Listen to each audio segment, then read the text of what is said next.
Porque Deus amou o mundo de tal maneira que deu o seu Filho unigênito, para que todo aquele que nele crê não pereça, mas tenha vida eterna. Amém. Bom, eu quero falar com você sobre algo que você conhece muito bem. Eu quero falar sobre as 4 leis espirituais. Nós temos leis que regem tudo, né? E no mundo espiritual também. É importante que nós entendamos esta lei que rege o nosso relacionamento com Deus, ou para que tenhamos um relacionamento com Deus. A primeira lei, a primeira coisa que eu preciso saber, isso não é só para você, é para toda a humanidade, é para todo ser humano, para todo ser humano, de toda e qualquer etnia. A gente costuma dizer raça, né? Mas etnia. Deus, isso é certo, Ele ama todo ser humano. Não importa quem é a pessoa, não importa o que a pessoa faz, não importa como ela vive, ela é amada por Deus. Deus ama a todos. Isso é importante nós sabermos. É a primeira lei que o homem tem que entender. Deus ama a todos, não importa se é católico, se é espírita, se é evangélico, se é budista, se é livre pensador, se é cético, seja o que for a pessoa, Deus ama ela.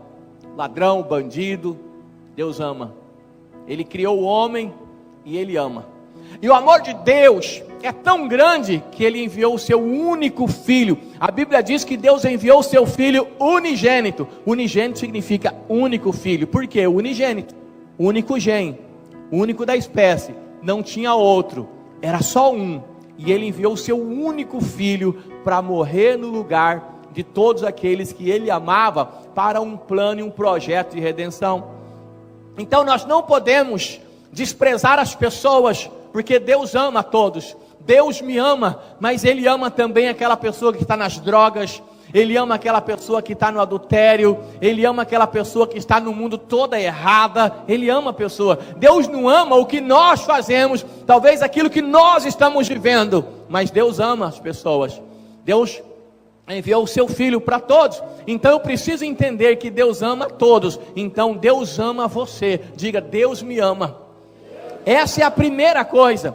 Segunda coisa que faz parte da primeira é: Deus, além de te amar, Ele tem um plano para a sua vida. Deus tem um plano para você. Mesmo que você ainda não conheça, mesmo que você ainda não entenda, Deus tem um plano para você. Mas não é porque você está aqui hoje na igreja. Deus tem um plano para todo ser humano, porque esse plano que Deus tem não aconteceu por agora. O que você está fazendo? Como é que está a sua vida?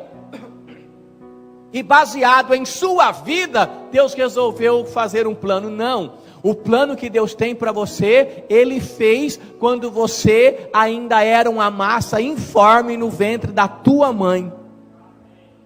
Quando você estava sendo gerado, não é nem quando você nasceu, porque você não passou a existir quando você nasceu, você já existia antes de nascer.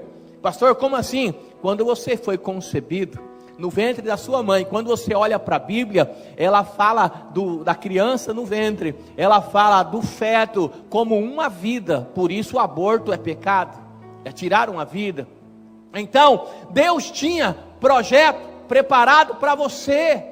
Quando você ainda era uma semente ali no ventre da sua mãe, foi concebido, começou a ser gerado. Quando você estava se formando, quando os seus bracinhos estavam se formando, quando você estava ali se tornando um ser humano dentro do ventre da sua mãe, Deus preparou o plano para você. Pastor, como que o senhor sabe disso? Pergunta a irmã Cida Luqueta. Eu fui gerada no ventre da minha mãe faz mais de 27 anos. Como que o pastor vai saber? Na verdade, eu sei, mas não porque eu estava lá, porque eu sei de alguém que estava lá e sabe, que é Deus. Mas Ele te contou para todos nós. O Salmo 139 diz que Deus conhecia você e já cuidava de você, quando você ainda era uma massa informe no ventre da tua mãe, e já tinha dias preparados para você, e dias de vitória. Ou seja, Deus já tinha plano. Deus tem plano para todo ser humano, e os planos de Deus são melhores e maiores do que os nossos próprios planos. O que Deus tem para você, irmão, é fantástico.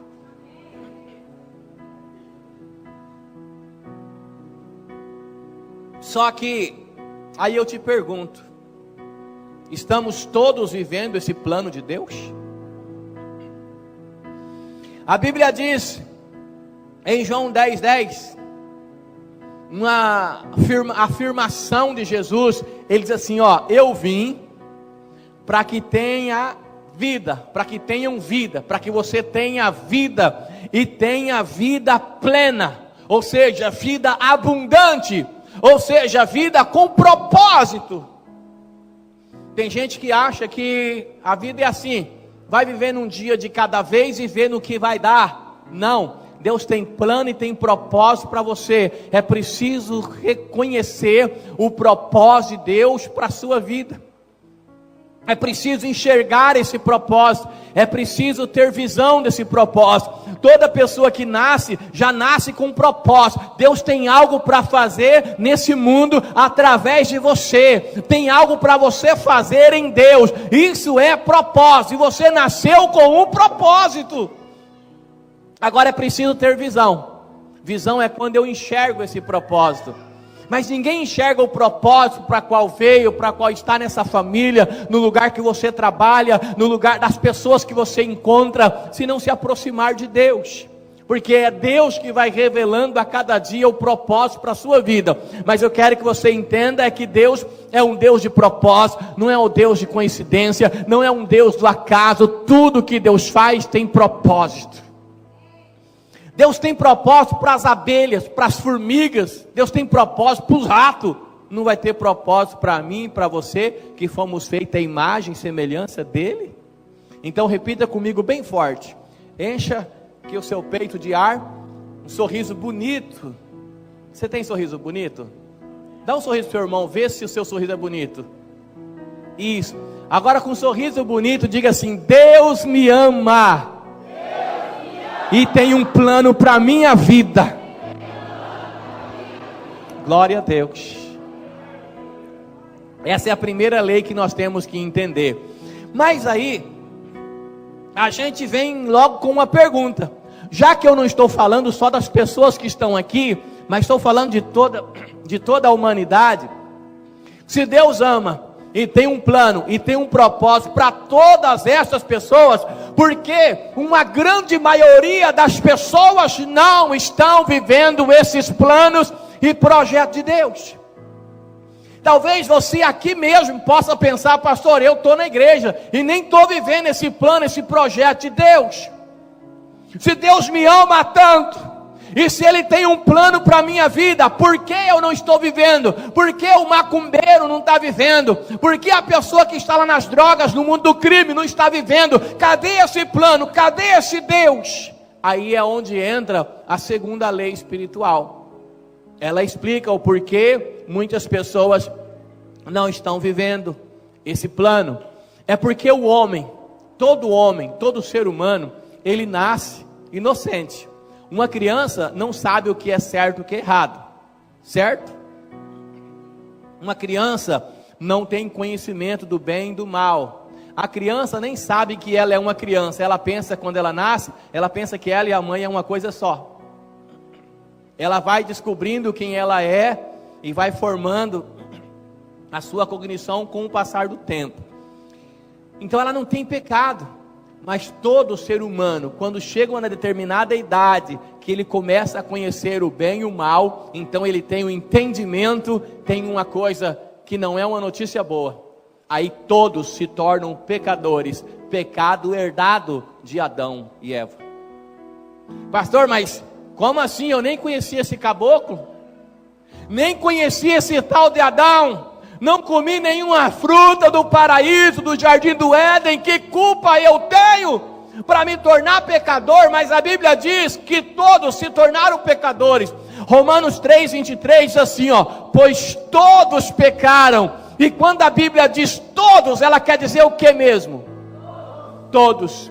Então, todos pecaram e destituídos estão da glória de Deus. Ou seja, a segunda lei diz que o homem é pecador e por isso ele está separado de Deus. Há uma separação. O pecado, irmão, cria um grande abismo entre o homem e Deus. Então as pessoas não vivem o plano de Deus, não é porque Deus não ama essa pessoa, não é porque Deus prefere outras pessoas, é porque o pecado faz essa separação. Isaías 59:2 diz que o nosso pecado e a nossa iniquidade fazem separação entre nós e o nosso Deus. As pessoas não vivem o plano por causa do pecado, e todos receberam o pecado. E o pecado traz consigo um pagamento. Romanos 6:23 diz que o salário do pecado é a morte, ou seja, morte espiritual, separação de Deus. Então nós temos aqui, um Deus santo e o homem pecador e um abismo no meio. Por isso o plano de Deus, nem todos estão vivendo. Só que o homem sabe que existe um Deus. A Bíblia diz em Romanos que pela própria natureza a pessoa pode perceber e saber que Deus é real. Por isso os céticos, ou seja, os ateus, aqueles que dizem não acreditar, não terão desculpas, porque Deus se manifesta e a sua glória é manifestada a cada dia. Então ninguém tem desculpa.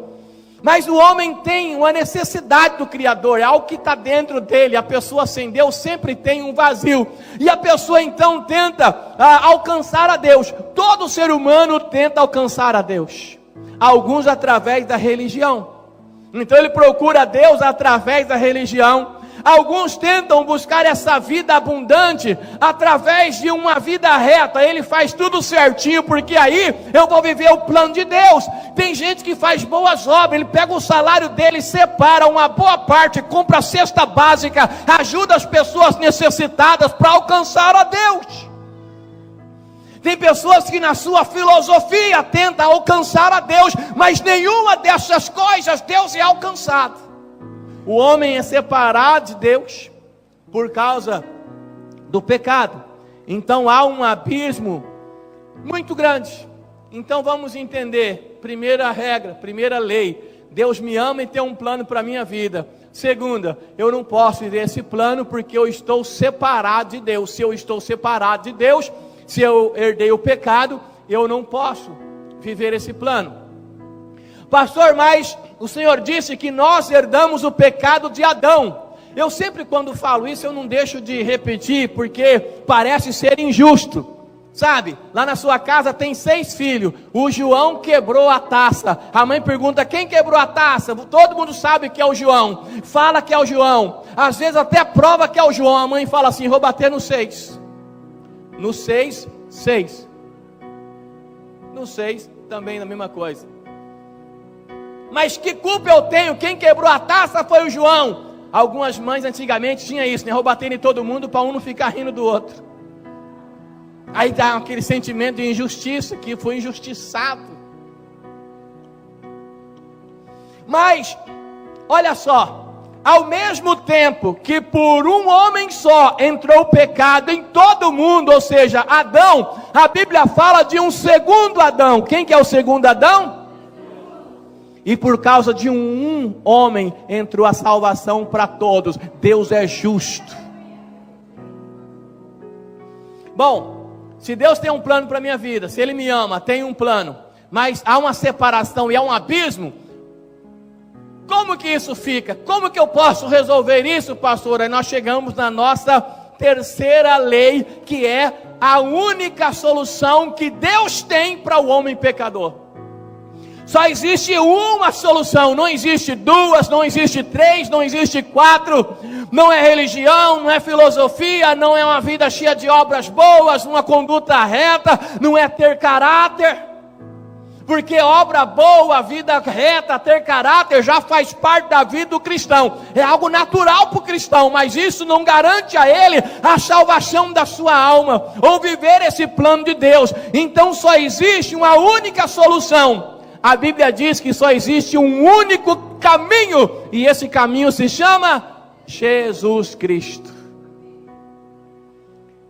Irmãos, às vezes nós falamos aí fora alguns ditados que a gente ouve, né? E alguns são carregados de mentira, e a gente vai falando. Então toma cuidado com alguns ditados. Talvez você já disse por aí, não é possível, quando chega mais problema, né? Quanto mais eu oro, mais assombração aparece. Eu gosto desse ditado, eu só mudo ele. Quanto mais eu oro, mais bênção aparece. Quem tem boca, vai a Roma. Nós mudamos. Quem tem boca, profetiza. A gente vai mudando. Agora tem alguns que a gente sem querer sai falando por aí, e um deles é esse: todos os caminhos levam a Deus. Mentira do inferno. Só existe um caminho que leva a Deus, e o próprio Senhor Jesus, na epístola, no Evangelho de João, capítulo 14, versículo 6, ele disse: eu, Jesus, eu sou o caminho. Irmãos, o artigo o caminho define. Ele não disse eu sou um caminho. Se ele dissesse eu sou um caminho, poderia ter outros caminhos, mas ele disse eu sou o caminho, a verdade e a vida. Pastor, eu não entendi muito bem. Ele ainda coloca assim, e ninguém vem ao Pai se não for por mim. Então Jesus é o único caminho que liga o homem a Deus. Essa é a terceira lei. Então, o que Deus fez? Enviou seu Filho unigênito, único da espécie, não tinha outro quando Ele veio. Mas Deus é tão maravilhoso que Jesus Cristo morreu em nosso lugar, pagou um preço. A Bíblia diz em Romanos 5,8: mas Deus demonstra seu amor por nós, pelo fato de ter Cristo morrido em nosso favor, quando ainda éramos pecadores, diz a palavra de Deus. Ele morreu por nós.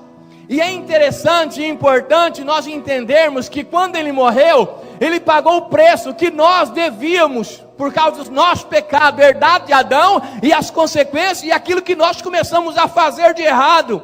Irmãos, cada pecado é uma dívida que a pessoa tem com o diabo. E a Bíblia diz em Gálatas que Jesus Cristo, na cruz do Calvário, Ele pagou todo o escrito de dívida que era contra nós. Eu não devo mais nada para o diabo. Quem deve, levanta a mão. Olha, os irmãos estão prestando atenção. Nessa hora sempre tem um desavisado, cochilando, fala assim: ô glória. Que bom que vocês estão prestando atenção. Nós não devemos nada para o inimigo, porque Jesus pagou o preço. Ele perdoou você e disse: vai, não peques mais. Quando nós pecamos, passamos a dever novamente. Mas diz a epístola de 1 João, capítulo 1, versículo 9: se nós pecarmos, se nós confessarmos nosso pecado, nós somos perdoados de todo pecado, de toda iniquidade, quando nós nos arrependemos. João 2,1, na mesma epístola, dando sequência, diz que se nós pecarmos, nós temos um advogado diante de Deus, que é Jesus Cristo o justo.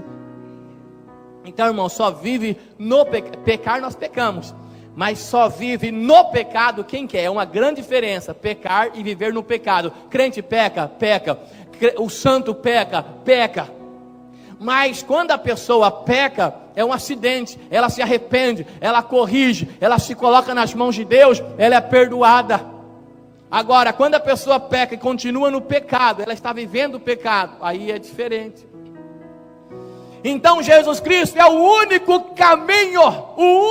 caminho que liga o homem a Deus. Deus, lá em cima, vamos colocar assim, Deus, e lá embaixo o homem no pecado. Aí veio Jesus Cristo e colocou a cruz nesse abismo, ligando você a Deus novamente. A única coisa que liga você a Deus é a cruz do Calvário, que está vazia. A cruz vazia simboliza a salvação do cristão. Simboliza que Jesus Cristo veio, Ele morreu por nosso pecado, mas a morte não pode deter o Filho de Deus. Do sepulcro, eis que triunfante, ressurgiu o Filho de Deus. E Ele ressuscitou e com Ele trouxe para nós uma nova vida. Aí nós recebemos um direito especial. A Bíblia diz em João 1,12, que todos aqueles que receberam Jesus, recebem o poder de serem feitos filhos de Deus. Então nós entendemos que Deus ama a todos e tem um plano para todos, mas o pecado separa o homem desse plano, e não adianta nenhum esforço próprio para que eu possa buscar esse plano de Deus, a não ser a Jesus Cristo como o caminho. Ah, pastor, isso eu entendi. Então quer dizer que o homem é amado por Deus, Deus tem plano para ele, mas o pecado separa, então tem Cristo que é o caminho. Já sei disso, então está tudo certo? Não, falta a quarta. Só saber disso não garante viver o plano de Deus. A quarta lei, ela diz que nós precisamos receber Jesus Cristo como nosso Salvador, por meio de um convite pessoal. Aí você recebe a Jesus Cristo, e só assim você passa a se tornar filho de Deus. Irmãos, é outra bobagem esse negócio, tá? Todo mundo é filho de Deus. Não é verdade. Pastor, como que o senhor fala isso? Eu não falo, a Bíblia fala. A Bíblia fala que todos somos criaturas de Deus. Todo ser humano foi criado por Deus. Mas tem gente que gosta, né, de trazer algumas coisas para a vida, para levar a vida de qualquer jeito. Não, todo mundo é filho de Deus. Não, Deus é amor, ninguém vai se perder. Deus não vai mandar ninguém para o inferno, Ele é tão amoroso. Claro que Ele não vai. A pessoa vai por conta própria. E é claro que se fosse pelo amor de Deus, ninguém seria julgado ou condenado. Mas a Bíblia diz que é pela justiça de Deus. Deus deu oportunidade para os homens. Quando Deus mandou o dilúvio, não era só, poderia ser salvo todos que quisessem entrar na arca. Mas muitos não quiseram. Tiravam sarro de Noé. Mas Noé construiu a arca junto com a sua família, os seus filhos sem cães de Jafé, a sua esposa e a esposa dos seus filhos. Trabalharam duro. E quando veio as águas, Deus amava todos, mas Noé tentou abrir a porta por dentro, Deus tinha fechado por fora. O tempo foi dado a eles. A vida é feita de escolha. Se Deus quisesse fazer assim, ó, e dar a todos, mudar todo o ser humano e fazer todos obedecerem, Ele iria contra a sua própria palavra, que Ele deu livre-arbítrio para o homem escolher. E Deus não quer um monte de robô. Ele deu livre-arbítrio. Ele quer que você o adore por livre e espontânea vontade, porque você quer. Ele quer que você o ame pela gratidão que você tem. Ele quer que você conheça Ele, não porque as pessoas falaram que Ele é bom, é porque você tem experiência com Ele. Ele quer que você saiba que Ele é real, não porque o pastor fala Deus é real, tão real como o ar que eu respiro. Ele quer que você sinta a presença dEle e saiba que Ele é Deus na sua vida. Aí o homem, quando recebe a Jesus, se torna filho de Deus. Antes é criatura. Pastor, eu não acredito assim. Então você não acredita em Jesus. Jesus falou para um bando de gente, e olha, era religioso, hein? Essas pessoas que Jesus falou, que está em João 8,44, eram dizimista, ofertante, orava o tempo todo, jejuava. Olha que nós temos hoje muitas pessoas que não é dizimista, não é ofertante, não ora e nem jejua. Eles estavam todos os dias na sinagoga. Tem gente que vem uma vez cada 15 dias. Olha que Jesus falou com pessoas que faziam vários rituais que o Velho Testamento mandava. E eles diziam que eram filhos de Abraão, que seria hoje evangélico, cristão. Mas Jesus falou assim, João 8,44, vós sois filhos do diabo. Dura essa palavra. Mas Jesus quem disse? Se todo mundo é filho de Deus, então Jesus é um baita do mentiroso. Como ele vai dizer uma coisa dessa para um filho de Deus? Porque só se torna filho de Deus, diz a Bíblia, aqueles que recebem a Jesus como teu Salvador. Então é preciso receber a Jesus Cristo, né? Mas não é pelas obras. Olha o que diz a Bíblia em Efésios 2, 8 e 9. Pois vocês são salvos pela graça, por meio da fé. Isso não vem de vós, é dom de Deus, não por obras, para que ninguém se glorie. Ninguém vai poder ser salvo um dia, chegar, eu fui salvo porque eu era bom. Eu fui salvo porque eu ajudava as pessoas. Eu fui salvo. Sabe o que a Bíblia diz em Isaías sobre a nossa bondade? A vossa bondade não passa de trapo de imundícia aos olhos do Senhor. Nós somos salvos pela graça de Deus, favor imerecido. Nós não merecemos, mas Ele nos amou, morreu em nosso lugar e nos deu o direito de ser feito filho e ter direito à vida eterna.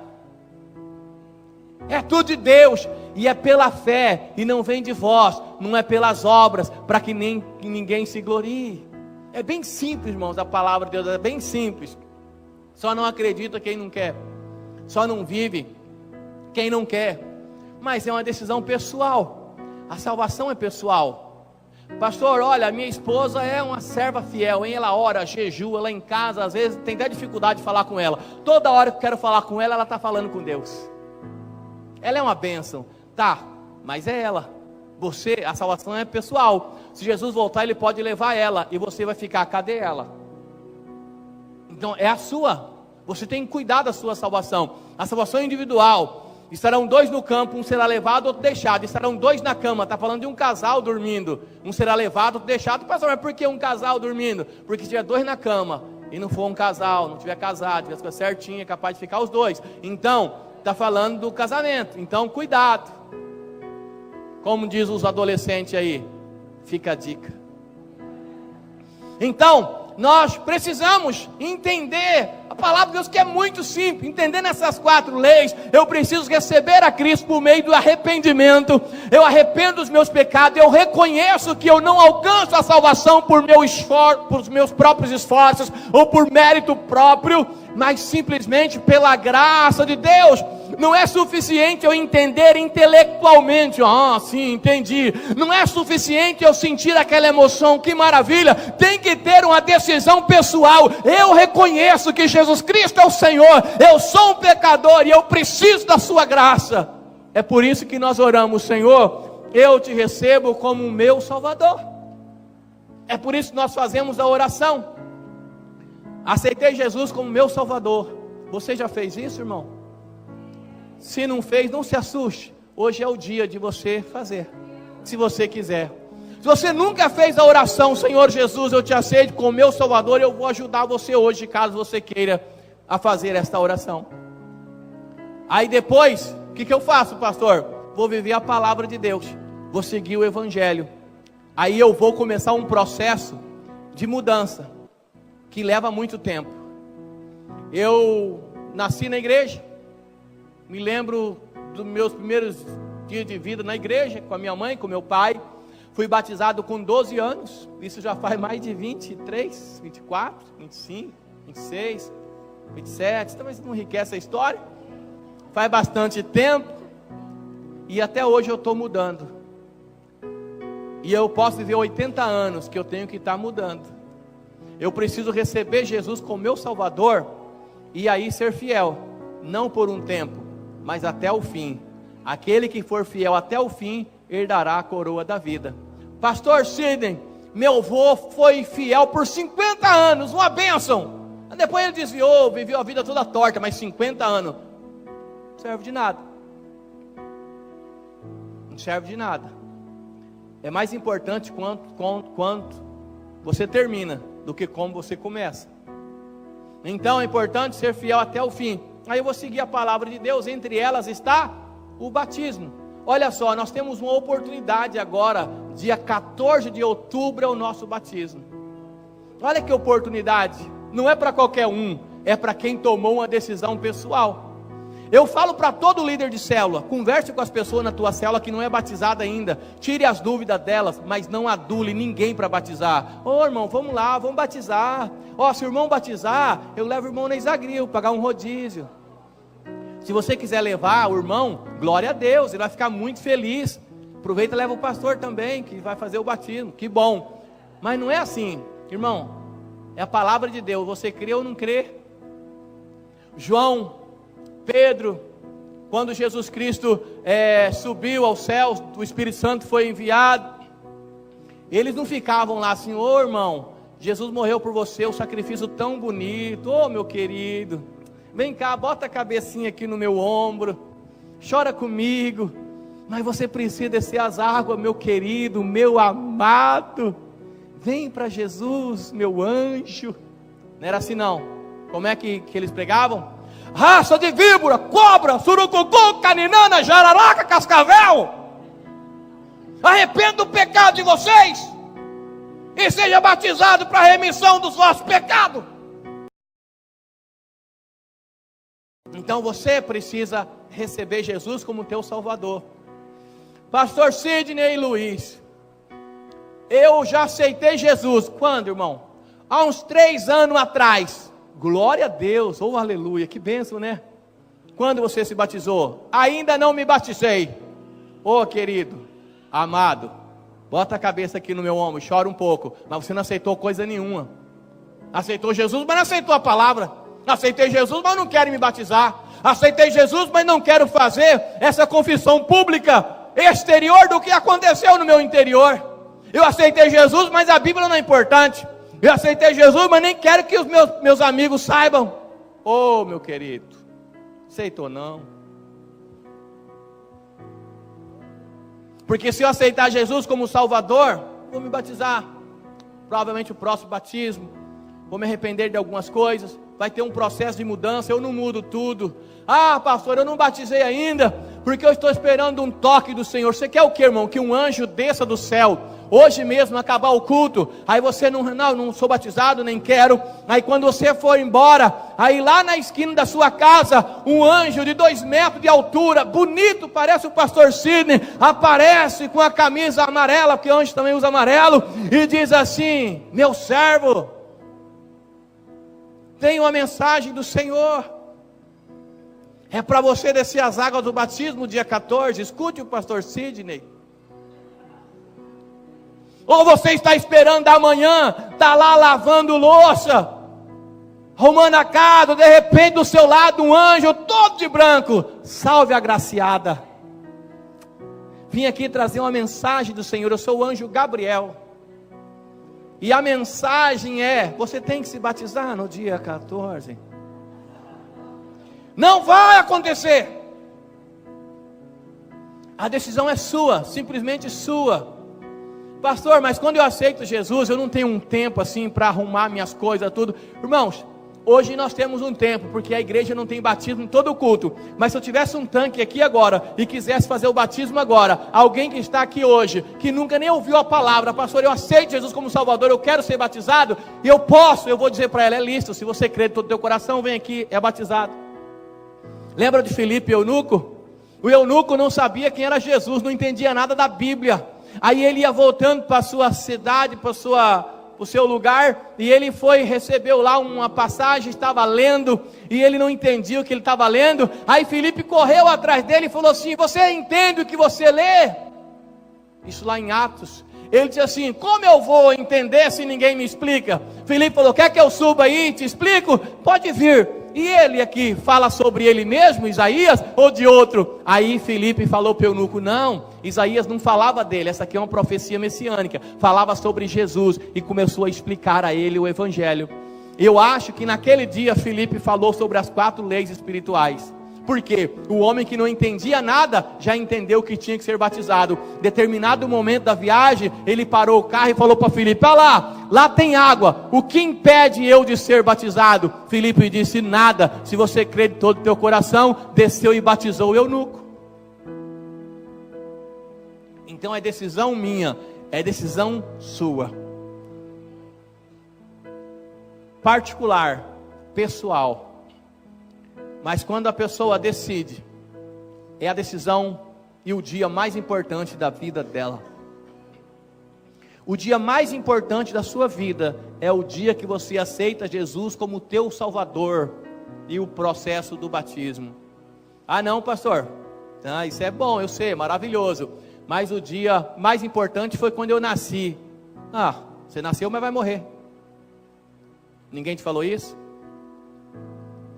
O dia mais importante é o dia que eu me formei na faculdade, peguei o meu diploma e ainda arrumei um bom trabalho na área. Você vai aposentar. Vai chegar um dia que você vai parar de trabalhar nessa área. O dia mais importante foi o dia que eu fiz 15 anos. E daí? Depois de um ano você faz 16. O dia mais importante, o dia do meu casamento. O casamento é para sempre? Não, tem um tempo determinado. O dia mais importante é o dia que você aceitou Jesus como teu Salvador. Por quê, pastor? Porque Ele não fala só de agora, Ele fala da eternidade. Você vai morar a eternidade com Deus por causa deste dia. Você está entendendo, irmão? Então a decisão é sua. Aceite Jesus como teu Salvador. Reconheça que Ele te ama e tem um plano para você, e que sem Ele há uma separação, que Ele morreu e ressuscitou para que você tenha vida eterna. E quando você aceita Jesus como teu Salvador, as coisas se tornam diferentes. Você passa a ser filho de Deus. Você passa a ter direito de entrar na sala do trono, no Santo dos Santos, falar direto com Deus, receber os dons do Espírito, ser bênção na vida de outras pessoas. Faz parte do processo. Queria convidar você a se colocar de pé, por favor.